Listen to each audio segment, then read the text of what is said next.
আমি প্রথমে কলকাতা বুক সেলার্স এবং পাবলিশার্স অ্যাসোসিয়েশনকে যারা উদ্যোক্তা তাদেরকে ধন্যবাদ জানাই, কারণ আমাদের রাজ্যে রক্তদান শিবির বা রক্তদান উৎসব বিভিন্ন ক্ষেত্রে বিভিন্ন ব্যক্তি প্রতিষ্ঠান এবং আমি বলবো যে সরকারি উদ্যোগের পাশাপাশি তারা কিন্তু এগিয়ে এসছে। সারা দেশের সঙ্গে আমাদের রাজ্যের একটা সুনাম আছে রক্তদান শিবির বা উৎসবের ক্ষেত্রে।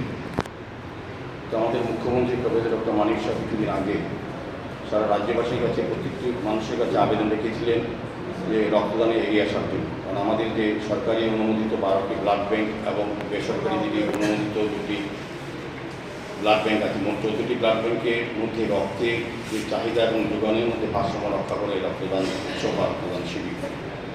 তো রক্তদানকে আমরা মহৎদান বলি এই কারণে, যারা আজকে রক্ত দিচ্ছেন বা রক্ত গ্রহণ